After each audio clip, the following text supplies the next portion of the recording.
District chapter advisory చైర్పర్సన్గా రాజేశ్వరి గారు madam అయితే ఉన్నారు. సో మేడం, ఈరోజు జీటీఏ ఆధ్వర్యంలో ఇంత పెద్ద కార్యక్రమం నిర్వహిస్తాను. సో మంచిర్యాల డిస్ట్రిక్ట్ తరఫున మీరు ఇందులో పార్ట్గా ఉన్నారు.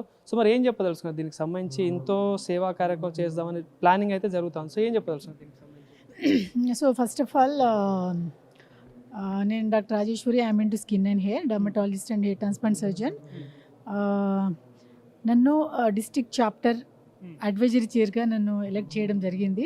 The main chairman of GTA Mallareddy గారు అండ్ అడ్వైజరీ చైర్ మంజుల గారు. సో వాళ్ళిద్దరికీ కూడా నేను ఫస్ట్ ఆఫ్ ఆల్ థ్యాంక్స్ చెప్పదలుచుకున్నాను.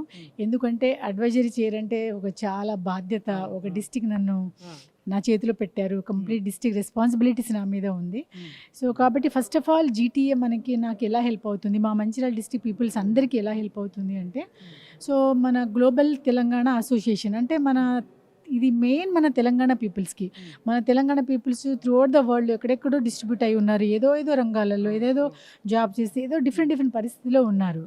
సో ఎస్పెషల్లీ మన మంచిర్యాలలో ఎక్కడైతే నీడ్ ఉంటుందో, ఎక్కడైతే ప్రాబ్లం ఉంటుందో, సో ఆ ప్రాబ్లం అన్నీ కూడా నా వరకు తీసుకొని వచ్చి ఆ ప్రాబ్లమ్ని మళ్ళీ ఈ జీటీఏ ఏదైతే మెయిన్ జీటీఏ టీం ఉందో వాళ్ళ దగ్గరికి తీసుకొచ్చి సో ఆ ప్రాబ్లం మ్యాక్సిమం సాల్వ్ చేయడానికి ట్రై చేస్తాను. ఆ ప్రాబ్లమ్స్లో ఎన్ని కావచ్చు. ఇప్పుడు చాలా మంచిర్యాల డిస్టిక్లో చాలా గవర్నమెంట్ స్కూల్స్ ఉన్నాయి, గర్ల్స్ స్కూల్స్ ఉన్నాయి, హాస్టల్స్ ఉన్నాయి. ఇప్పటికి వరకు కూడా గవర్నమెంట్ వాళ్ళకి మినిమం బేసిక్ వాష్రూమ్ సరిగా ఉన్నాయా, వాళ్ళకి ఏమైనా ఉన్నాయా లేదని కూడా పట్టించుకోవట్లేదు. వస్తూ ఉంటారు, మళ్ళీ ఇన్స్పెక్షన్ అవుతూ ఉంటుంది, కానీ యథాస్థితిగా ప్రాబ్లం అవుతుంది.